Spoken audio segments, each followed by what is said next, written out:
சமூக சமத்துவத்தின் டாக்டர் சங்கம், ராகுல் தமிழ்நாடு மருத்துவ மாணவர் சங்கத்துடைய வெளிநாட்டு பிரிவுடைய மாநில நிர்வாகி. இன்றைக்கு மிக முக்கியமான பல பிரச்சனைகள் எழுந்துள்ளன. குறிப்பாக தமிழ்நாடு சட்டப்பேரவையுடைய தலைவர் மரியாதைக்குரிய பிரபாகர் அவர்கள் கருக்கலைப்பு தொடர்பாக ஒரு கருத்தை கூறியுள்ளார். அது பெண்களுடைய உரிமைக்கு எதிராக உள்ளது. அது குறித்து டாக்டர் சாந்தி முறையில் பேசுவார். மற்ற விஷயங்களை பின்னால் பேசுகிறேன். அனைவருக்கும் வணக்கம். இந்தியாவில் medical termination of pregnancy act என்ற எம்டிபி ஆக்ட் 1971ஆம் ஆண்டு வந்தது. உலகிலேயே எம்டிபி ஆக்ட் என்கின்ற மெடிக்கல் டெர்மினேஷன் சட்ட ரீதியான கருக்கலைப்பை செய்கின்ற சட்டங்கள் பல இருக்கின்றன. இருந்தாலும் உலகிலேயே இந்தியாவில்தான் சிறப்பாக பெண்களுக்கு ஆதரவாக ஒரு சட்டமாக அது இருக்கின்றது. அந்த சட்டத்தில் உள்ள குறைபாடுகளை எங்களது மகப்பேறு மருத்துவர்கள் சங்கம் ஃபாக்ஸின் சார்ந்தமாக நாடாளுமன்றத்தில் உள்ள உறுப்பினர்களை அணுகி 3 முறை சட்ட திருத்தம் செய்யப்பட்டு 2021ஆம் ஆண்டு மிக நல்ல சட்ட திருத்தங்கள் செய்ததன் காரணமாக இந்தியாவில் பெண்களுக்கான இனப்பெருக்க உரிமை, மிக முக்கியமாக கருக்கலைப்பு செய்வதில் உள்ள உரிமை என்பது நிலைநாட்டப்பட்டுள்ளது. உலகில் பல நாடுகளில் கருக்கலைப்பு என்பது கிட்டத்தட்ட 25 நாடுகளில் கருக்கலைப்பு என்பது முற்றிலுமாக தடுக்கப்பட்டுள்ளது. அதை கிரிமினலைஸ் பண்ணியிருக்காங்க. அது செய்யவே கூடாது என்ற மாதிரி வச்சுருக்காங்க. பல நாடுகளில் வந்துட்டு நிறைய கண்டிஷன்ஸ்லாம் போட்டு அந்த மாதிரி இடம் தான் பண்ண முடியும்னு சொல்லியிருக்காங்க. கனடா, ஆஸ்திரேலியா போன்ற சில நாடுகளில் தான் ஓரளவு ரிலாக்ஸ்டாக பெண்களுக்கு ஆதரவான சட்டங்களாக இருக்கின்றது. நமக்கு எல்லாருக்கும் தெரியும், ஒவ்வொரு முறையும் மிக வளர்ந்த நாடான அமெரிக்காவில் தேர்தல் வரும்பொழுதெல்லாம் கருக்கலைப்பு சட்டத்தை பற்றின விவாதங்கள் வரும். ஸோ அந்த வகையில் கருக்கலைப்பு என்பது உலகம் முழுவதும் பெண்களுடைய உரிமைக்கான விஷயமாக இருக்கிறது. அது ஒரு பேசுபடு பொருளாக இருக்கிறது. ஒரு பெண்ணினுடைய உடல் என்பது அவளுடைய உரிமை, ஹர் பாடி ஹர் ரைட்ஸ். அதே போல் அவள் எப்பொழுது திருமணம் செய்து கொள்ள வேண்டும், யாரை திருமணம் செய்து கொள்ள வேண்டும், எத்தனை குழந்தை பெற வேண்டும், ஒவ்வொரு குழந்தைக்கும் இன்னொரு குழந்தைக்கு நடுவில் எத்தனை மாத காலம் வருட காலம் இடைவெளி வேண்டும் போன்ற அனைத்து விதமான இனப்பெருக்கம் சம்பந்தமான உரிமைகளை எடுக்க வேண்டிய உரிமை பெண்ணுக்கு இருக்கிறது என்பதை ஐநா சபை வலியுறுத்தி கூறியிருக்கிறது. அதை இந்தியாவும் ஏற்கிறது. உலகிலேயே இந்தியாவில்தான் 1952ஆம் ஆண்டு குடும்ப நலத்திட்டம், அதாவது ஃபேமிலி பிளானிங் என்ற துறை உருவாக்கப்பட்டது. அதற்கு பின்பாக பெண்களுடைய இனப்பெருக்க உரிமையை வலியுறுத்தும் பொருட்டில் அந்த குடும்ப திட்டம், அதாவது ஃபேமிலி பிளானிங் என்பது குடும்ப நலத்துறை, ஃபேமிலி வெல்ஃபேர் என்ற திட்டமாக துறையாக மாற்றப்பட்டது. தொடர்ந்து உலக நாடுகளிலேயே இந்தியாவில் இந்த கருக்கலைப்பு சம்பந்தமாகவும் இனப்பெருக்க உரிமைக்காகவும் இந்தியாவில் பல நல்ல சட்டங்களையும் சட்ட திருத்தங்களும் செய்யப்பட்டு வருகின்றன. அதன் காரணமாக பெண்களுடைய பேறுகால மரணம் மிகவும் குறைந்துள்ளது. இந்தியாவில் சுதந்திரம் கிடைத்த பொழுது 1,00,000 பேர் டெலிவரி ஆகிறார் என்றால் 2,000 பெண்கள் பேறுகால மரணம் அடைந்தார்கள். 1971 900 பெண்கள் இறந்தார்கள். 1,00,000 பேர் டெலிவரி ஆனால் 900 பேர் இறந்தார்கள். இன்றைக்கு 1,00,000 பேர் டெலிவரி ஆனால் 90 பேர் தான் இறக்கிறார்கள். மற்ற நாடுகளை ஒப்பி நோக்கும்போது இது அதிகமாக இருந்தாலும் இந்தியாவை ஒப்பி நோக்கும் பொழுது சுதந்திரம் அடைந்த பிறகு மிகப்பெரிய முன்னேற்றத்தை அடைந்திருக்கிறது. அது மட்டுமல்லாமல் குழந்தை பேறு விகிதம் என்பது 1971 1000 குழந்தைக்கு 125 குழந்தைகள் இறந்தார்கள். ஆனால் அந்த விகிதம் மிகவும் குறைக்கப்பட்டு இப்பொழுது 1000 குழந்தை பிறந்தால் 25 குழந்தைகள் மட்டுமே சிசு மரணம் ஏற்படுகிறது, இன்ஃபன்ட் மார்டாலிட்டி ரேட் என்று. இது எல்லாவற்றிற்கும் காரணம் பெண்களுக்கு பாதுகாப்பான கருக்கலைப்பு வசதிகளை கொடுத்தது, கருத்தடை சாதனங்கள் வழங்கியது போன்ற நல்ல திட்டங்கள் தான். இருப்பினும் இந்த அளவுக்கு இருந்தாலும் இந்தியாவில் ஒரு 5 முதல் 8% அன்சேஃப் அபார்ஷன் மூலமாக மெட்டர்னல் மார்டாலிட்டி ரேட் ஏற்படுகிறது. Death due to unsafe abortion இன்றைக்கும் தமிழகம் உட்பட அனைத்து மாநிலங்களிலும் இந்த எருக்கங்குச்சி வச்சு அன்சேஃப் மெத்தடில் கருக்கலைப்பு செய்வது, செப்டிக் அபார்ஷன் இதெல்லாம் நடந்து கொண்டிருக்கின்றது. அதையெல்லாம் குறைக்க வேண்டும். மேலும் பெண்களுக்கு பாதுகாப்பான கருக்கலைப்பு வசதிகளை செய்ய வேண்டும் என்று 8, 9, 10 நாட்களில் இந்த மாதம் ஆகஸ்டில் சென்னையில் தேசிய அளவில் சில அமைப்புகள் மூலமாக கருத்தரங்கம் நடத்தப்பட்டது. அதில் தமிழக அரசாங்கத்திலிருந்து உயர் அதிகாரிகள் கலந்து கொண்டு பாதுகாப்பான கருக்கலைப்பை பெண்களுக்கு நாம் தமிழ்நாட்டில் எவ்வாறு வழங்குகின்றோம், இன்னும் அந்த சர்வீசஸ் எப்படி முன்னேற்றம் செய்ய வேண்டும் என்ற உரையாற்றினார்கள். அரசு அதிகாரிகளை கலந்து கொண்டார்கள். இந்த நிலைமை இப்படி இருக்கும் பொழுது அதிர்ச்சி அளிக்கும் வகையில் ஆளும் கட்சியுடைய எம்எல்ஏ ஆன சபாநாயகர் அவர்கள் அபார்ஷனுக்கு எதிரான சென்னையில் நடந்த ஒரு பேரணியில் கலந்து கொண்டு அது குழந்தையோட உயிரை கொல்வது தவறு என்பது போன்ற கருத்துக்களை கூறியிருப்பது மிகுந்த கண்டனத்துக்குரியது. இந்தியாவில் பெண்களுக்கு சட்ட ரீதியான உரிமை இருக்கின்றது. அதே போல் அரசியலமைப்பு சட்டமும் பெண்களுக்கு உரிமை வழங்கி இருக்கின்றது. அந்த சட்ட ரீதியான உரிமைகளுக்கும் அரசியலமைப்பு வழங்கிய உரிமைகளுக்கும் எதிராக சபாநாயகர் அவர்கள் ஒரு பொறுப்புமிக்க பதவியில் இருப்பவர்கள் கலந்து கொண்டு பேசியது மிகுந்த கண்டனத்துக்குரியது. இது குறித்து முதல்வர் அவர்கள் உரிய விளக்கத்தை கூற வேண்டும். தமிழ்நாட்டு அரசாங்கத்தில் நாங்கள் அரசுக்கு வருவதற்கு காரணமே பெண்கள் தான் பாட்டி எல்லாரும் அப்படின்னு சொல்லி முதல்வர் அவர்கள் மீண்டும் மீண்டும் கூறுகிறார். ஆனால் அதே போல் சிங்கப்பெண் சிறப்பு படை திட்டத்தை வைத்தார். ஆனால் இவ்வாறு ஒரு சபாநாயகர் அவர்களே மிக முக்கியமான பொறுப்பில் இருக்கின்ற இன்ஃப்ளூயன்சராக இருக்கிறவங்க, அரசை சார்ந்தவர்கள், ஆளுங்கட்சியில் இருப்பவர்கள் பெண்களுக்கு எதிரான சட்டங்களுக்கு எதிராக பேசுவது என்பது ஏற்புடையதல்ல. இது வன்மையாக கண்டிக்கத்தக்கது. இது மட்டுமல்லாமல் பெண்களுக்கு சாதாரணமாக பார்த்திங்கன்னா இது இது இது கூட வந்து அது குழந்தையோட உயிர் அப்படின்ற மாதிரிலாம் சொல்கிறாங்க. மத ரீதியான கருத்துக்களை இந்தியாவில் மத சுதந்திரம் இருக்கிறது. யார் வேண்டுமானாலும் எந்த மதத்தை வேண்டுமானாலும் ப்ராக்டிஸ் பண்ணலாம். அந்த மதத்துக்கான அவங்களுடைய கருத்துக்களை அவங்க வந்து சொந்த வாழ்க்கையில் அவங்க வந்து ப்ராக்டிஸ் பண்ணலாம். அதில் எந்த விதமான மாற்று கருத்தும் இல்லை. ஆனால் எந்த மதத்தின் பெயராலும் அவங்களுடைய தனிப்பட்ட கருத்துக்களை, கொள்கைகளை பொதுவான இடங்களில் கூறி, பொதுவான ஒரு அமைப்பில் கூறி, மிக பொறுப்பில் அவர்கள் கூறுவது பெண்களுக்கு எதிரான, பெண்களுடைய இனப்பெருக்க உரிமைக்கு எதிராக கருத்துக்களை கூறுவது ஏற்புடையதல்ல. இந்தியாவில் நாம் பேசிக்கொண்டிருக்கின்ற 5 நிமிடத்தில் ஒரு பெண் பேறுகால மரணம் நடந்து கொண்டிருக்கிறது. 2016 5 நிமிஷத்துக்கு ஒரு பெண் வந்துட்டு இந்தியாவில் ஒரு பேறுகால மரணம் நடந்து கொண்டிருக்கிறது. அதையெல்லாம் இப்போ வந்து நன்றாக குறைத்து கொண்டு வந்திருக்கின்றோம்.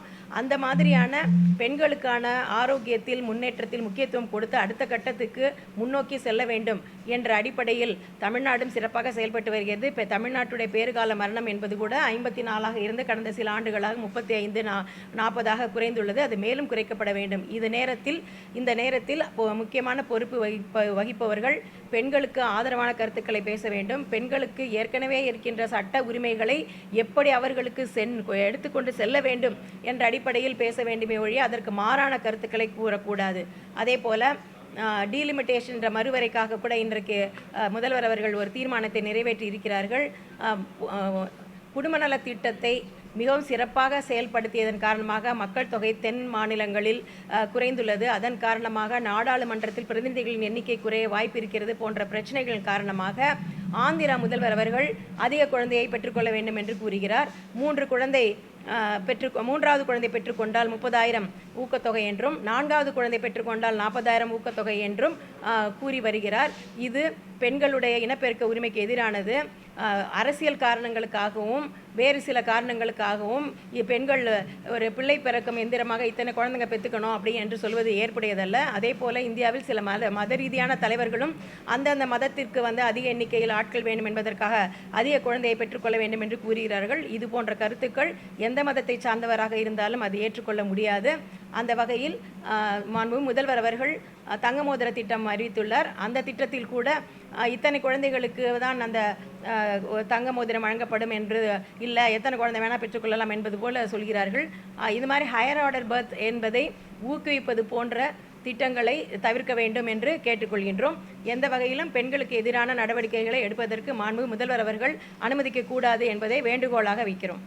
அடுத்ததாக தமிழ்நாடு சட்டமன்றத்தில் நீட் தொடர்பாக மிக முக்கியமான தீர்மானம் நிறைவேற்றப்பட்டுள்ளது. ஏற்கனவே அனைத்திந்திய அண்ணா திராவிட முன்னேற்ற கழக ஆட்சி காலத்திலும் திராவிட முன்னேற்ற கழக ஆட்சி காலத்திலும் தமிழ்நாடு அரசின் கட்டுப்பாட்டில் உள்ள மருத்துவ இடங்களுக்கு, அதாவது அதிமுக ஆட்சி காலத்தில் இளநிலை மருத்துவ இடங்களுக்கு தனியாக ஒரு மசோதாவும், முதுநிலை மருத்துவ இடங்களுக்கு தனியாக விலக்கு பெறுவதற்கு ஒரு மசோதாவும் தாக்கல் செய்யப்பட்டு நிறைவேற்றப்பட்டது. குடியரசுடைய ஒப்புதல் பெறப்படாதன் காரணமாக அது நிறைவேற்றப்படவில்லை. அந்த மசோதா சட்டமாக மாறவில்லை. திமுக ஆட்சி காலத்தில் இளநிலை மருத்துவ படிப்புகள் மட்டும் நீட்டிலிருந்து விலக்கு பெறுவதற்கான மசோதா தாக்கல் செய்யப்பட்டு அது நிறைவேற்றப்பட்டது. அதற்கும் குடியரசுடைய ஒப்புதலை பெற்றுக் கொடுக்கவில்லை. அதனால் அந்த மசோதா சட்டமாக மாறவில்லை, அதை நடைமுறைப்படுத்தவில்லை. எனவே இப்படிப்பட்ட சூழலில் தமிழ்நாடு அரசின் கட்டுப்பாட்டில் உள்ள இடங்களுக்கு நீட்டிலிருந்து விலக்கு வேண்டும். தமிழ்நாடு அரசுக்கு தான் தனது மருத்துவ இடங்களுக்கு மாணவர் சேர்க்கை நடத்துகின்ற உரிமை இருக்கின்றது என்ற அடிப்படையில் நாம் தொடர்ந்து போராடி வருகிறோம். எங்கள் சங்கம் அது கூறி வருகிறது. எனவே மாற்று கருத்து இல்லை. ஆனால் அதே சமயத்தில் இன்றைக்கு நேற்றைக்கு தினம் அந்த தீர்மானம் நிறைவேற்றப்படுகின்ற பொழுது திமுகவை விட அதிமுகவை விட நீட் பிரச்சனையில் நாங்கள் மிகவும் தீவிரமாக இருக்கிறோம் என்று காட்டிக்கொள்ளக்கூடிய வகையில் அரசு செயல்பட்டதோ என்ற ஐயம் எழுகிறது. ஏன்னு சொன்னால் தமிழ்நாட்டிற்கு விலக்கு பெறக்கூடிய வகையில் ஏற்கனவே தாக்கல் செய்யப்பட்டு நிறைவேற்றப்பட்ட மசோதாக்களுக்கு மாறாக இந்தியா முழுவதுமே மத்திய அரசாங்கம் நீட் தேர்வை ரத்து செய்ய வேண்டும் சொல்லி தீர்மானத்தை கொண்டு வந்திருக்கின்றார்கள். ஒரு தீர்மானத்தை நிறைவேற்றின பொழுது அதனால் வரக்கூடிய பாதிப்புகளை முழுமையாக அலசி ஆராயாமல் அப்படிப்பட்ட தீர்மானம் வந்திருப்பதாக நாங்கள் கருதுகின்றோம். தமிழ்நாடு அரசுடைய இடங்களுக்கு விலக்கு என்பதில் மாற்று கருத்தே கிடையாது. தமிழ்நாடு அரசாங்கம் +2 அடிப்படையிலோ அல்லது அது விரும்புகின்ற முறையிலோ மாணவர் சேர்க்கை நடத்துகின்ற உரிமை இருக்குது. அதேபோல் ஒவ்வொரு மாநிலமும் தங்களது இடங்களுக்கு மாணவர் சேர்க்கை நடத்துகின்ற முழுமையான உரிமை உண்டு, அதை அங்கீகரிக்கப்பட வேண்டும். ஆனால் என்ன பிரச்சனைனாக்க தமிழ்நாட்டில் மருத்துவக் கல்லூரிகளை மாநில அரசுகள் மட்டுமே நடத்தவில்லை, மத்திய அரசு மருத்துவக் கல்லூரிகளை நடத்துகிறது. அதை தவிர அகில இந்திய தொகுப்பு என்று சொல்லக்கூடிய ஆல் இந்தியா கோட்டா இருக்கிறது. தனியார் மருத்துவக் கல்லூரிகள் இருக்கின்றன. அதேபோல் நிகர்நிலை மருத்துவ பல்கலைக்கழகம் இருக்கிறது, எய்ம்ஸ் இருக்குது, ஜிப்மர் இருக்குது, இராணுவ மருத்துவக் கல்லூரி இருக்கிறது. இது போன்று ஏராளமான மருத்துவக் கல்லூரி இருக்கின்றன. ஒட்டுமொத்தமாக 1,36,000 MBBS இடங்கள் இந்தியாவில் இருக்கிறது. அதில் 73,000 இடங்கள் தனியார்கிட்ட தான் இருக்குது. வெறும் 63,000 இடங்கள் தான் அரசுகிட்ட இருக்குது. அப்போ இந்த மாதிரி இருக்கின்ற பொழுது அந்த தனியார் மருத்துவக் கல்லூரியில் இருக்கக்கூடிய மேனேஜ்மெண்ட் கோட்டாவில் கிட்டத்தட்ட 25,000 இடத்துலேருந்து 30,000 இடம் வரை இருக்குது. 30,000 இடங்கள் இருக்குது. அந்த 30,000 இடங்கள் பார்த்தீங்கன்னாக்க எல்லா மாநிலங்களைச் சேர்ந்தவங்களும் சேர முடியும், எல்லா மாநிலத்தை சேர்ந்த எந்த மாணவர்களும் சேர முடியும். அதே போலவே பார்த்தீங்கன்னாக்க வெளிநாட்டில் வாழக்கூடிய இந்தியர்களும் என்ஆரையும் சேர முடியும். அவ்வாறு இருக்கின்ற பொழுது மேனேஜ்மெண்ட் கோட்டா சீட்டுக்கு +2 அடிப்படையில் மாணவர் சேர்க்கை நடத்த முடியாது. ஒவ்வொரு மாநிலத்திலும் +2 சிலபஸ் வேறு, +2 திருத்தது வேறு, மார்க் அள்ளி போடுவாங்க.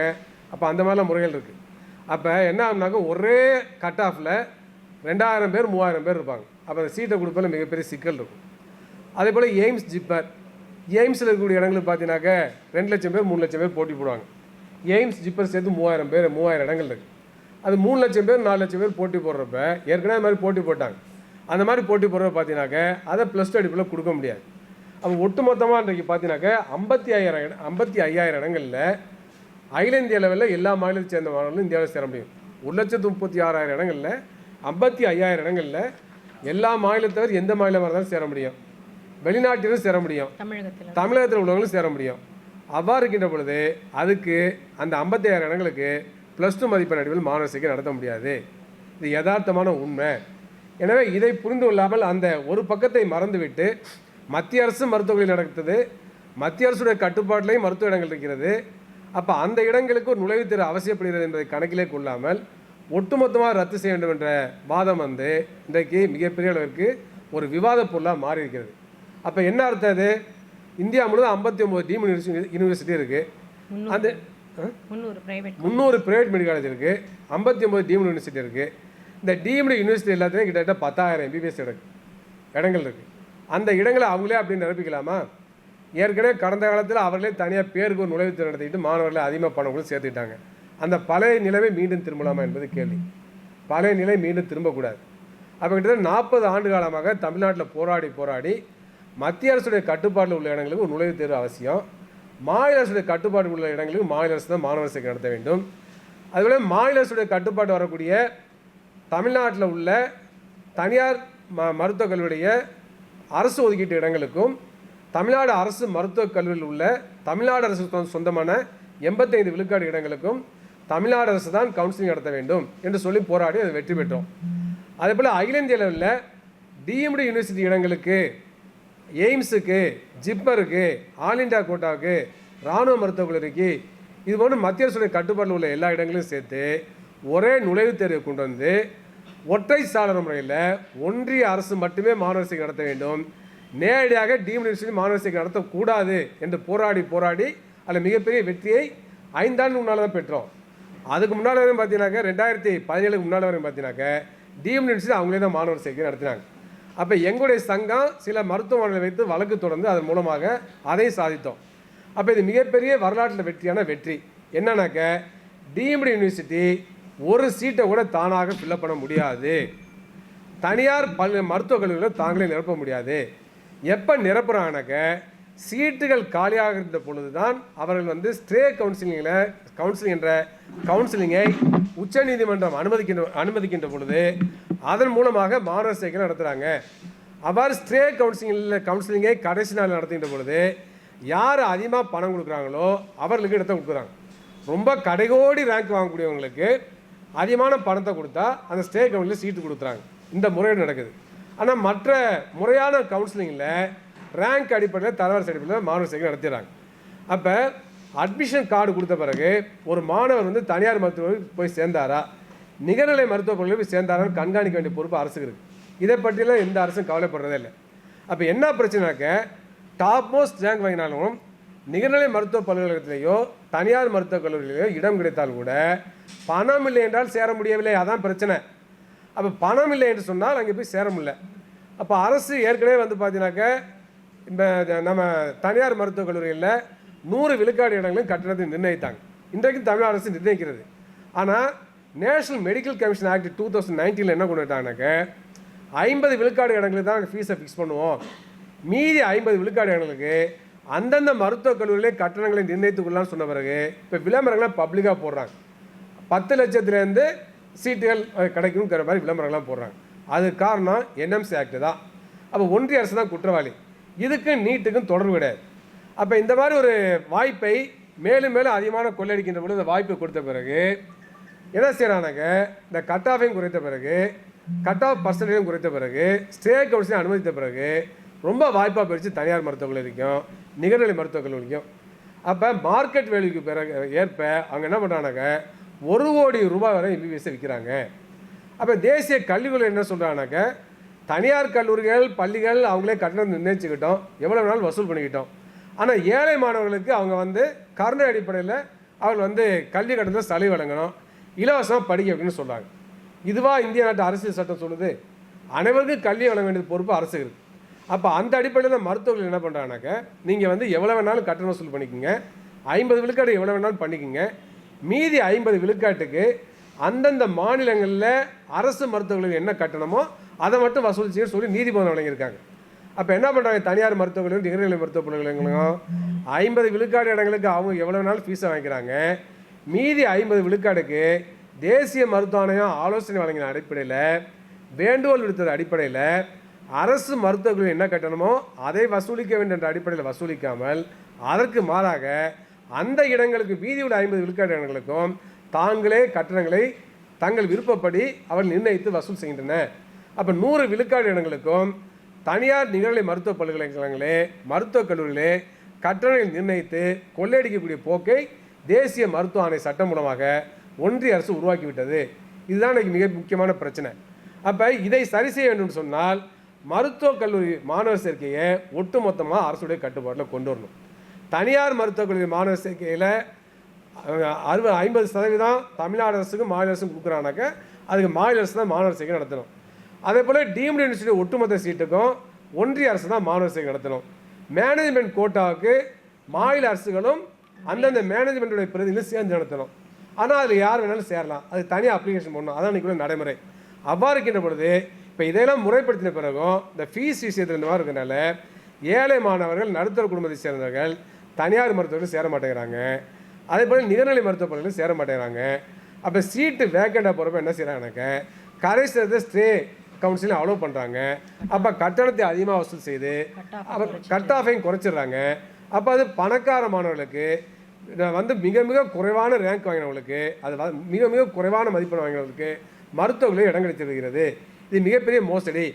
அப்போ இதை தடுக்கணும்னா என்ன செய்யணும்னாக்க அரசாங்கம் அட்மிட் கார்டு கொடுத்த உடனேயே என்ன செய்யணும்னாக்க ஏழை மாணவர்களாக இருந்தாங்கனாங்க அவர்களுக்கான கல்வி கட்டணத்தை மாநில அரசு தனியார் மருத்துவர்களில் சேரக்கூடிய மாணவர்களுக்கான கல்வி கட்டணத்தை செலுத்த வேண்டும்.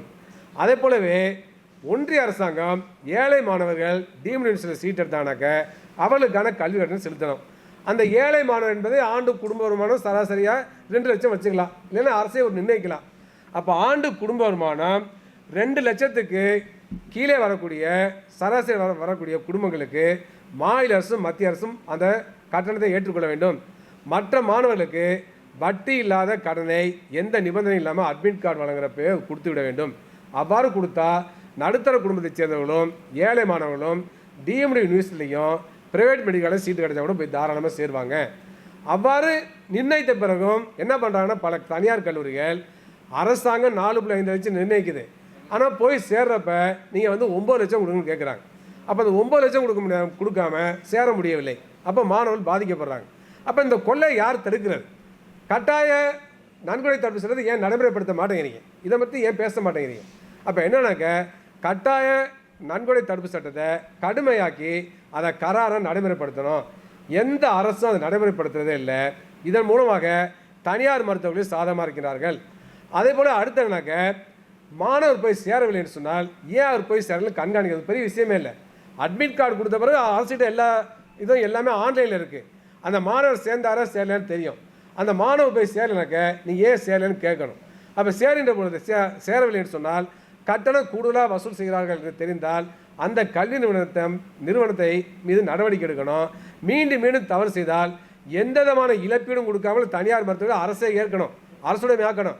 அப்படிப்பட்ட சட்டங்களை கொண்டு வரணும். அப்போ இது ரொம்ப ரொம்ப முக்கியம். ஏன்னு சொன்னால் வெறும் 5600 சீட்டை மட்டும் பேசி பயனில்லை. தமிழ்நாட்டில் 5600 சீட்டு தமிழ்நாடு கட்டுப்பாட்டில் இருக்குது. ஆனால் இந்தியா முழுவதும் 73,000 சீட்டு தனியார்ட்ட இருக்குது. அப்போ 22 லட்சம் மாணவர்கள் போட்டி போடுறாங்க. அப்போ ஏழை மாணவர்கள் படிக்கணும்னாக்க இது போன்று முறைப்படுத்தல் அவசியம். அது மட்டுமல்ல, அவ்வாறு சேருகின்ற பொழுது டிடி எடுத்து பணத்தை கொடுக்குற மாதிரி பண்ணணும்.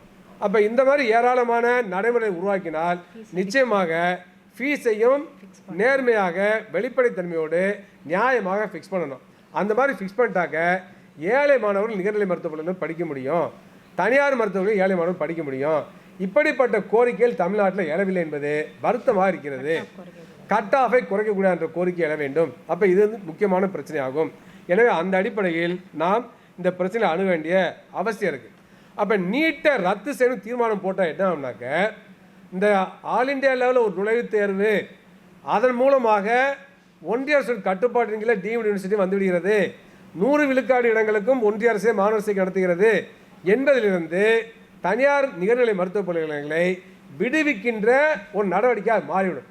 அப்போ தனியார் நிகர்நிலை பல்கலை நீயே நுழைவுத் நடத்திக்க, நீயே இப்படிப்பட்ட மாணவர் சேர்க்கை நடத்திக்க என்பதற்கு சாதகமானது தான் நீட்டை ரத்து செய்வது. நீட்டு விலக்கு வேற. நீட்டு விலக்கு என்பது தமிழ்நாடு அரசு இடங்களுக்கு, அது ஏழை மாணவர்களுக்கானது, தமிழ் வழி படிக்கக்கூடிய மாணவர்களுக்கான நலனுக்கானது, கிராமப்புற மாணவர்களுக்கான நலனுக்கானது. ஆனால் நீட்டு விலக்கு என்பது முழுமையாக தனியார் மருத்துவக் கல்லூரிகளுக்கும், நீட் ரத்து என்பது தனியாக நிகர்நிலை மருத்துவ பல்கலைக்கழகங்களுக்கும் தனியார் மருத்துவக் கல்லூரிகளுக்கும் முழுமையான சுதந்திரத்தை ஏற்கனவே 20 ஆண்டுகளுக்கு முன்னால் இருந்த நிலைக்கு கொண்டு செல்வதாகும். இதை ஏற்க முடியாது. எனவே தமிழ்நாடு அரசு மிகப்பெரிய குழப்பத்தை உருவாக்கி இருக்கிறது. அப்புறம் என்ன ஆகும், தனித்தனியாக எய்ம்ஸ் தனி நுழைவுத் தேர்வு வரும், ஜிப்பரு தனி நுழைவுத் தேர்வு வரும், ஆல் இண்டியா கோட்டா தனி நுழைவுத் தேர்வு வரும், ஒவ்வொரு டீம் யூனிவர்சிட்டி தனியாக நுழைவுத் தேர்வு நடத்துவாங்க. பிரைவேட் மெடிக்கல் காலேஜ் மேனேஜ்மெண்ட் கோட்டாவுக்கு பிரைவேட் மெடிக்கலாக சேர்ந்து தனித்தனியாக ஒரு நுழைவுத் தேர்வு நடத்துவாங்க. இப்போ எத்தனை நுழைவுத் தேர்வு மாணவர்கள் எழுத முடியும்? அதுக்காக செலவுகள் எவ்வளோ வருகிறது, எவ்வளோ அலைச்சல். அப்போ இது போன்ற பிரச்சனைக்கு தீர்வாகத்தான் இந்த ஒரே நுழைவுத் தேர்வு என்ற கோரிக்கை நாங்கள் வைத்தோம். ஒரே நுழைவுத் தேர்வு மட்டுமல்ல, ஒரே கவுன்சில் மூலமாக, சிங்கிள் விண்டோ மூலமாக ஒன்றிய அரசுடைய கட்டுப்பாட்டில் உள்ள இடங்கள் அனைத்துக்கும் ஒன்றிய அரசு மாணவர் சேர்க்கை நடத்த வேண்டும் என்ற கோரிக்கை வைத்து அது வென்றிருக்கின்றோம். இது வரலாற்றில் மிகப்பெரிய மகத்தான சாதனை, நீண்ட கால போராட்டத்துக்கு கிடைத்த வெற்றி. ஆனால் அதை இன்றைக்கு தமிழ்நாடு அரசு சீர்குலைக்கக்கூடிய முயற்சியில் ஈடுபடுவது என்பது ஏற்க முடியாது. இது எதை காட்டுகிறது என்று சொன்னால், இன்றைய ஆட்சியாளர்களுக்கு கடந்த காலத்தில் என்ன நடந்துச்சுங்கிறது தெரியல. அதே போல் நீட்டு ரத்தானா அதனால் ஏற்படக்கூடிய விளைவு என்னன்னு தெரியல. அப்புறம் மருத்துவக் கல்லூரி மாணவர் சேர்க்கையை பற்றிய முழுமையான புரிந்துகொள்ளல் பார்வை இல்லை. ஏதோ தமிழ்நாடு அரசு தான் எல்லா இடத்தையும் கண்ட்ரோல் பண்ண மாதிரியும், மாநில அரசு தான் எல்லா சீட்டையும் கண்ட்ரோல் பண்ண மாதிரி நினச்சிட்டு இருக்கிறாங்க. அது வரல. ஆனால் ஒருவேளை அவங்க தீர்வு என்ன நினைக்கலாம்னாக்க, கல்வியை முழுமையாக மாநில பட்டியலில் கொண்டு வந்து விட்டால் டீம்டு யூனிவர்சிட்டி மாநிலத்துக்கு வந்துடும். அதே போலவே எல்லா விதமான தனியார் மருத்துவர்களையும் முழுமையாக தமிழ்நாடு அரசுலேயே மாநில அரசுகிட்ட கட்டுப்பாட்டிலே போயிடும். அப்போ நீட்டை ரத்து பண்ணலாம் ஒருவேளை நினைக்கலாம். ஆனால் எது சாத்தியம், எது உடனடி சாத்தியம், இதை பற்றி தமிழ்நாடு அரசு யோசிக்க வேண்டாமா? நீட்டு விலக்கு என்பது கடுமையான போராட்டங்கள் நடத்தினால், பிற மாநிலங்களை கன்வின்ஸ் பண்ணால் அது உடனடி சாத்தியம். ஆனால் நம்முடைய கல்வியை முழுமையாக மாநில பட்டியலில் மாற்றுவது என்பது அவ்வளவு எளிதான காரியம் இல்லை. மாற்ற வேண்டும் என்பது சரி, அந்த கோரிக்கையை நாங்களும் ஆதரிக்கிறோம். ஆனால் முழுமையாக கல்வியை மாநில பட்டியலில் கொண்டு வர என்பது நீண்ட நெடிய போராட்டமாகும். பல மாநிலங்கள் ஏற்றுக்கொள்ள வேண்டும். இன்றைக்கு தனியார் மயமாக்கல் உலகமயமாக்கல் காலகட்டத்தில் புதிய தாராளமயமாக்கல் பொருளாதார கொள்கை தீவிரமாக நடைமுறைப்படுத்தப்பட்ட காலகட்டத்தில் சர்வதேச நீதிமன்றத்தில் ஆதிக்கம் இருக்கக்கூடிய காலகட்டத்தில் பன்னாட்டு பல்கலைக்கழகம் இந்தியாவிலையும் தமிழ்நாட்டிலையும் பிரான்சஸ் ஆரம்பிக்கின்ற பொழுது ஒன்றிய அரசு முழுமையாக கல்வியை மாநில பட்டியலுக்கு அவர்கள் அனுப்புவதில் மிகப்பெரிய சிக்கல் இருக்கிறது. அவர்கள் செய்ய மாட்டாங்க. அதே போல் தமிழ்நாடு அரசாங்கம் நீங்கள் சட்டமன்றத்தில் அந்த தீர்மானத்தில் கூட கல்வி முழுமையாக மாநில பட்டியலும் கொண்டு வரப்படும் சொல்கிறாங்க. அதை ஒன்றிய அரசு செய்யணும்னு சொல்கிறாங்க. கல்வியை மாநில பட்டியலுக்கு வழங்கிவிட வேண்டும் சொல்லி தீர்மானத்தில் இருக்குது. இவ்வாறு சொல்லக்கூடிய தமிழ்நாடு அரசு இப்போ என்ன பண்ணியிருக்காங்க, ஆஸ்திரேலியா பல்கலைக்கழகம் தமிழ்நாட்டில் சென்னையில் வேளச்சேரியில் தன்னுடைய கிளையை கேம்பஸ் திறக்க அனுமதிச்சிருக்காங்க. அந்த ஆஸ்திரேலியா பல்கலைக்கழகத்தில் மருத்துவத்துறை இருக்குது. அதாவது டிஜிட்டல் ஹெல்த் கேர் பற்றிய படிப்பு அதில் வருது, டென்டல் ஹெல்த் கேர் பற்றி அதில் படிப்பு வருது, அதெல்லாம் மருத்துவ படிப்பு தான். அப்போ ஓராண்டுக்கு அதில் மாணவருக்கான கட்டணம் வந்து 13,60,000 ரூபா. அந்த ஆஸ்திரேலியா அதெல்லாம் நீங்கள் பார்க்கலாம். 13,60,000 ஆஸ்திரேலியா பல்கலைக்கழகம் இதில் வேளச்சேரியில் வரப்போகிறது. அது யார் அட்மிஷனை கண்ட்ரோல் பண்ணுறது? அப்போ இன்றைக்கு பன்னாட்டு பல்கலைக்கழகம் வந்து மருத்துவக் கல்லூரி துவங்கின்ற பொழுது, கார்ப்பரேட் கம்பெனிஸ் மருத்துவக் கல்லூரி துவங்கின்ற பொழுது, அதே போலவே மத்திய அரசின் கல்வி நிறுவனங்கள் இருக்கின்ற பொழுது நீங்கள் வந்து மத்திய பட்டியலுக்கு மாநில பட்டியல் முழுமையாக வராத பொழுது எவ்வாறு மாநில அரசு அதை கட்டுப்படுத்த முடியும்? இது மிகப்பெரிய கேள்வியா இல்லையா? அதுக்கடுத்து வந்து தமிழ்நாடு அரசு முரண்பாடாக செயல்படுகிறதா இல்லையா? ஒரு பக்கம் கல்வியை மாநில பட்டியலுக்கு கொண்டு வரணும்னு சொல்லிட்டு இன்னொரு பக்கம் அண்மையில் தான் என்ன பண்ணியிருக்கானாக்க ஆஸ்திரேலியா யூனிவர்சிட்டியுடைய புரிந்துணர்வு ஒப்பந்தம் போட்டு வேளச்சேரியில் அந்த பல்கலைக்கழகத்தை கொண்டு வராங்க. வேளச்சேரியில் கொண்டு வரக்கூடிய ஆஸ்திரேலியா பல்கலைக்கழகத்தில் தமிழ்நாடு மாணவர்கள் மட்டும் படிக்க போகிறது இல்லை, தெளிவாக சொல்லிட்டாங்க. இந்தியா முழுவதும் மாணவர்கள் படிப்பாங்க. அதில் பல்வேறு நாடுகளை சேர்ந்த பன்னாட்டு மாணவர்கள் படிப்பான்னு சொல்லப்பட்டிருக்கு. அப்போ இந்த மாதிரி இந்தியா முழுவதும் மாணவர்கள் படிக்கின்ற பொழுது அந்த பல்கலைக்கழகத்துக்கு அந்த பல்கலைக்கழகமே மாணவர் சேர்க்கை நடத்திக்கலாமா? அந்த பல்கலைக்கழகமே ஃபீஸை ஃபிக்ஸ் பண்ணிக்கலாமா? முழுமையான அதிகாரத்தை அந்த பன்னாட்டு பல்கலைக்கழகத்துக்கு கொடுத்துடலாமா? ஆஸ்திரேலியா பல்கலைக்கழகத்துக்கு கொடுத்துடலாமா?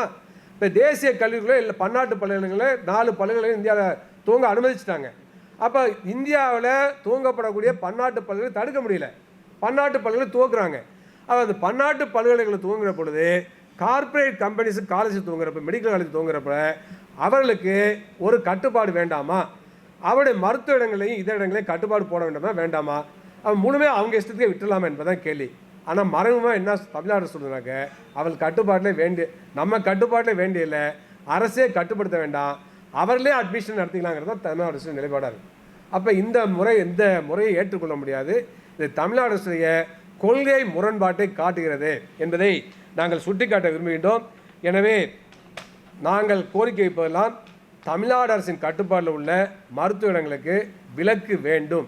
ஆனால் அதே சமயத்தில் இன்றைக்கு மீண்டும் சொல்கின்றோம், பன்னாட்டு மருத்துவ பல்கலைக்கழகங்கள் இந்தியாவுக்கு வரக்கூடிய சூழலில், கார்ப்பரேட் கம்பெனிஸும் மெடிக்கல் காலேஜ் துவங்கக்கூடிய சூழலில், மெடிக்கல் எஜுகேஷன் என்பதை இன்றைக்கு தனியார் மயமாக்கப்படக்கூடிய சூழலில், தமிழ்நாட்டில் உள்ள தனியார் மருத்துவக் கல்லூரிகள் 3 இந்த ஆண்டு டீம்டு யூனிவர்சிட்டி மாற்றப்பட்ட சூழலில், அதிகமான டீம்டு யூனிவர்சிட்டி துவங்கப்படக்கூடிய சூழலில், மருத்துவக் கல்வியை வணிகமயமாக்கக்கூடிய சூழலில் இன்றைக்கு மருத்துவக் கல்வி மாணவர் சேர்க்கை மீது ஒன்றிய அரசுக்கும் மாநில அரசுக்கும் மட்டுமே முழுமையான கட்டுப்பாடு வேண்டும்.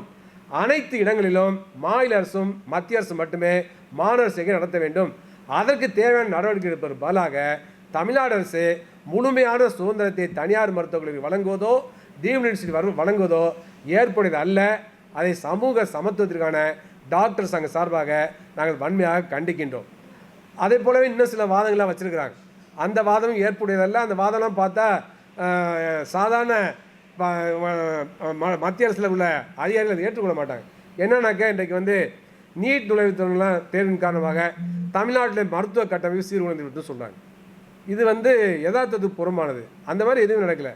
சிறுநீரக இதில் வந்து நம்ம மாற்று அரிசியில் ரொம்ப முன்னேற்றம் அடைஞ்சிருக்கோம், நீட் நுழைவுத்திற்கு அதுக்கு என்ன சம்மந்தம் இருக்குது? இந்த மாதிரிலாம் சொல்லலாமா? ஒரு தீர்மானத்தில், முக்கியமான தீர்மானத்தில், பல்வேறு மாநிலங்களும் பார்க்கக்கூடிய தீர்மானம், பல்வேறு அறிவுஜீவிகள் படிக்கக்கூடிய தீர்மானம், ஒன்றிய அரசு அதிகாரிகள் படிக்கக்கூடிய தீர்மானம், சிறுநீரக மாற்று அறுவை சிகிச்சைக்கும் +2 அடிப்படையில் மாணவர் சேர்க்கை நடத்துவதற்கும் அதில் நீட் அடிப்படையில் மாணவர் சேர்க்கை நடத்துவதற்கும் என்ன சம்மந்தம்? அதாவது என்ன சொல்கிறானாக்க, மறைமுகமாக சொல்லப்படுதுனாக்க, நீட் நுழைவுத் தேர்வு இன்றைக்கு அது வழியாக படிக்கக்கூடிய மாணவர்கள் கிராமப்புறத்து போய் சேவை செய்ய மாட்டாங்க, அரசு பணிக்கு வரமாட்டாங்க. எனவே பொது சுகாதாரத்துறை கட்டமைப்பு சீர்குலைந்துன்னு சொல்கிறாங்க. அதான் உள்ள அடக்கம். அப்போ என்னன்னாக்க, இன்றைக்கி உண்மை என்னன்னாக்க, நீட் நுழைவுத் தேர்வு மூலமாக படித்து மருத்துவ படிப்பை முடித்துவிட்ட கிட்டத்தட்ட 1000க்கும் மேற்பட்ட மாணவர்கள் மருத்துவர்கள் இன்று அரசு பணியில் சேர்ந்து கிராமப்புறங்களில் மிக சிறப்பாக சேவை செய்கிறார்கள். எனவே நீட்டில் படித்தால் சேவை மனப்பான்மை இருக்கா என்ற வாதம் தவறான வாதம், அது உண்மைக்கு மாறான வாதம். அந்த வாதத்தை இன்றைக்கு நீட் மூலம் படித்தவர்கள் பொய்த்து விட்டார்கள்.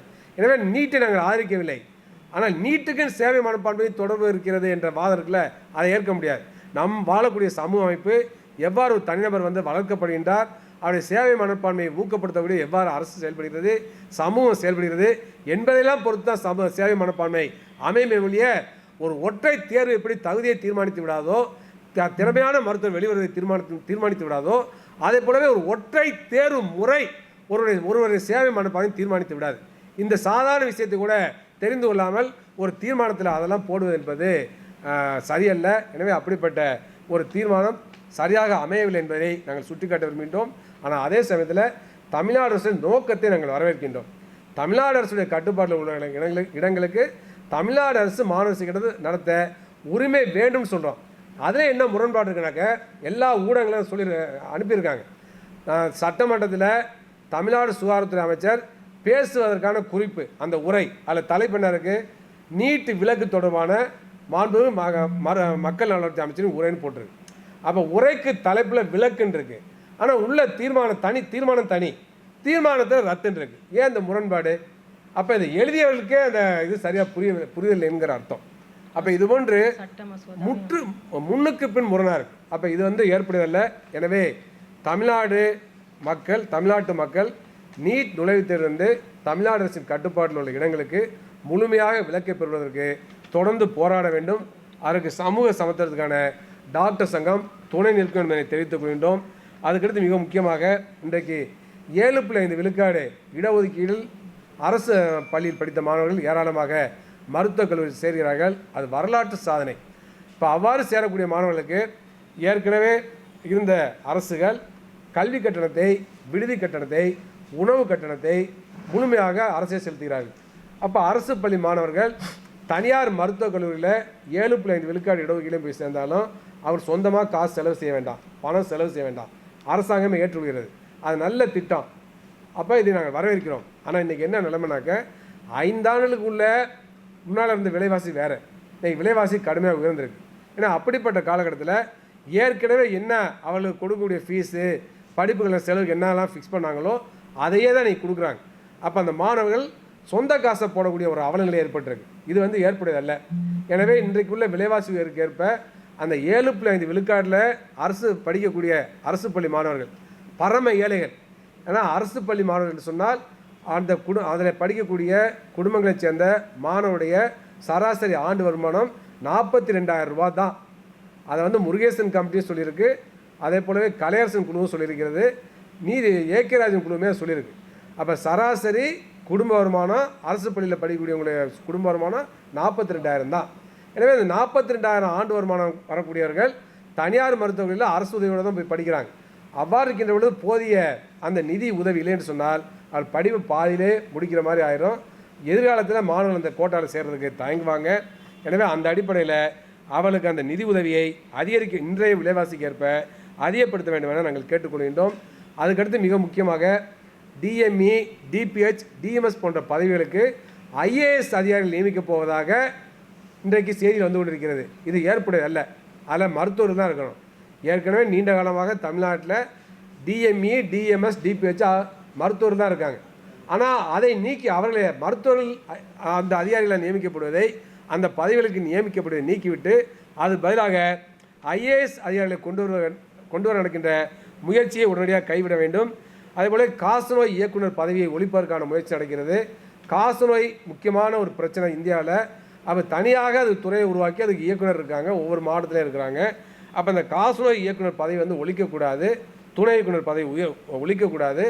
அதே போல் இந்த காசநோய் துறைக்காக இன்றைக்கி பணியில் அமர்த்தத்தில் கான்ட்ராக்டில் போடுறாங்க, கான்ட்ராக்டில் போடக்கூடாது, நிரந்தர அடிப்படையில் போட வேண்டும். அதில் இடஒதுக்கீடு பின்பற்றப்படவே இல்லை. கான்ட்ராக்டில் போட்டாலும் இடஒதுக்கீட்டில் போடணும். ஆனால் கான்ட்ராக்டில் போடுகின்ற பொழுது இடஒதுக்கீடு ஃபாலோ பண்ணல. அப்போ இடஒதுக்கீடை முழுமையாக ஃபாலோ பண்ணணும். அதே போல் டிபிஹெச்சில் போடக்கூடிய பல்வேறு பதவிகளுக்கும் பணியிடங்களுக்கும் கூட இன்றைக்கி முழுமையாக 69 விழுக்காடு இடஒதுக்கீடு நடைமுறைப்படுத்தப்படவில்லை. சில பதவிகளுக்கு கான்ட்ராக்டில் போட்டாக்க இடஒதுக்கீடு நடைமுறைப்படுத்தப்படவில்லை. இது சமூக நீதிக்கு எதிரானது. எந்த பதவியாக இருந்தாலும் கான்ட்ராக்டில் போடுகின்ற பொழுது அதை வந்து உடனடியாக சமூக நீதியை காக்க வேண்டும். அதில் 69 விழுக்காடு இடஒதுக்கீட்டை கொண்டு வர வேண்டும். அதே பிறகு குழந்தைகளுக்கு தங்க மோதிரம் வழங்குகின்ற திட்டம், அது ஒரு சமூக நலத்திட்டம், அதை நாங்கள் வரவேற்கிறோம். ஆனால் அதே சமயத்தில் அந்த திட்டத்துக்கு பொறுப்பாக மருத்துவர்கள் நினைக்கிறாங்க. அப்போ ஒவ்வொரு மருத்துவமனையிலையும் மகப்பேறு வார்டு இருக்கக்கூடிய பகுதியில் ஒரு பெரிய பீரோவை வச்சு அதில் தங்க மோதிரத்தை வைத்து அந்த மோதிரங்களை கையாள்வது, அந்த மோதிரங்களை குழந்தைகளுக்கு வழங்குவது, அதை அரசு வழங்கின போது ஸ்டாக் வைப்பது, அதுக்கான கணக்கில் வைப்பதெல்லாம் மருத்துவர் பூர்வமாக கட்டப்படுகிறது. ஏற்கனவே பாதுகாப்பது எல்லாமே அவங்க தலையில் கட்டப்படுகிறது. அப்போ இது வந்து மருத்துவர்கள் இன்றைக்கி வந்து கடுமையான நெருக்கடியில் இருக்காங்க. இதனால வந்து கடுமையான கோபத்துக்கு உள்ளாராங்க. இப்போ ஏன்னா ஏற்கனவே லேபர் வார்டுலையும் பிரசவ வார்டுலையும் ஏற்கனவே பணிச்சுமை அதிகமாக இருக்குது. மகப்பேறு மருத்துவர்கள் எண்ணிக்கை குறைவாக இருக்குது. அப்படிப்பட்ட சூழலில் அந்த மருத்துவர்களே தங்க மோதிர திட்டத்தை நீங்களே நடைமுறைப்படுத்துங்க, கொடுக்கக்கூடிய மோதிரங்களை நீங்களே பாதுகாப்பு வச்சுன்னு சொல்கிறதுக்கு மிக மிக சிரமமான காரியம். எனவே சமூக நலத்தின் மூலமாக அல்லது ரெவென்யூ டிபார்ட்மெண்ட் மூலமாக அந்த தங்க மோதிர திட்டத்தை தமிழ்நாடு அரசு நடைமுறைப்படுத்த வேண்டும் என கேட்டுக்கொள்கின்றோம். அதில் மருத்துவர்களை ஈடுபடுத்தக்கூடாது. மருத்துவரை ஈடுபடுத்தினால் மிகப்பெரிய சிக்கலை உருவாக்கும், மருத்துவ சேவை வழங்குவதும் பாதிக்கப்படும் என்பதை நாங்கள் தெரிவித்துக் கொள்கின்றோம். அதுபோல் ஃபாரின் மெடிக்கல் கிராஜுவேட்ஸுக்கு மாவட்ட மருத்துவமனையிலையும் அவங்க அவுட்சோர்சிங் பண்ணுறதுக்காக போராடி அந்த உரிமையை பெற்றிருக்கின்றோம். இப்போ அண்மையில் வந்து அது மாதிரி பல இடங்களில் போஸ்டிங் போட்டிருக்காங்க. அப்போ அவ்வாறு போடுகின்ற பொழுது ராஜீவ்காந்தி மருத்துவமனையிலும் பல மாணவர்களுக்கு போஸ்டிங் போட்டாங்க தமிழ்நாடு அரசு. அதை நாங்கள் மனமாற வரவேற்கிறோம். ஆனால் ராஜீவ்காந்தி மருத்துவமனை போன்ற மருத்துவமனையில் போட்டவங்களை இன்றைக்கி வந்து மணலிக்கும் அதே போலவே திருவள்ளூருக்கும் வேறு சில காஞ்சிபுரம் போன்ற மருத்துவமனைகளுக்கு மாறுதல் செஞ்சுருக்காங்க. இது வந்து சரியில்லை.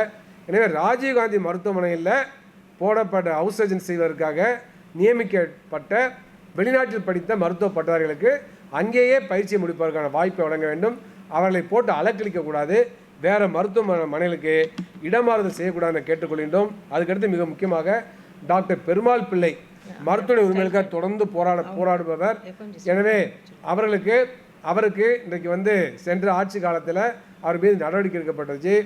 குறிப்பாக அதிமுக ஆட்சி காலத்தில் அவர் வந்து இடமாறுதல் செஞ்சாங்க, பழி வாங்கினாங்க. திமுக ஆட்சி காலத்தில் அவர் மீது 17B சார்ஜ் போடப்பட்டது, பணி நீக்க செய்வதற்கான முயற்சிகள் மேற்கொள்ளப்பட்டது. இந்த அரசு அதையே கடைபிடிக்கிறது. அப்போ இது எப்படி முற்போக்கு அரசு சொல்ல முடியும்?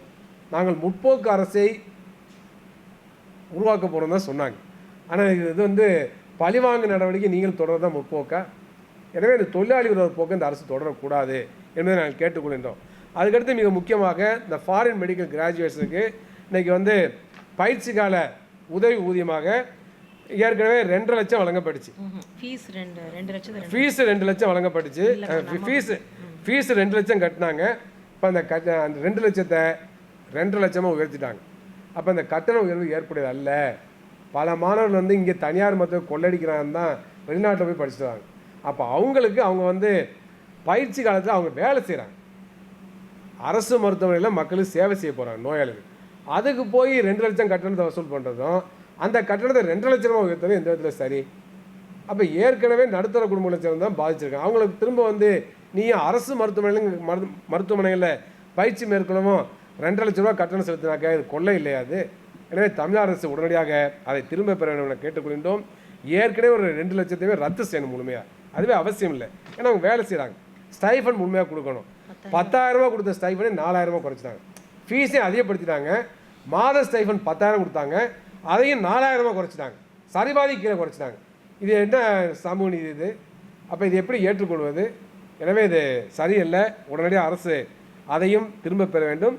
அவர்களுக்கான ஸ்டைஃபண்டையும் அதிகப்படுத்த வேண்டும் என சமூக சமத்துவத்துக்கான டாக்டர் சங்க சார்பாக நாங்கள் வலியுறுத்தி கேட்டுக்கொள்கின்றோம்.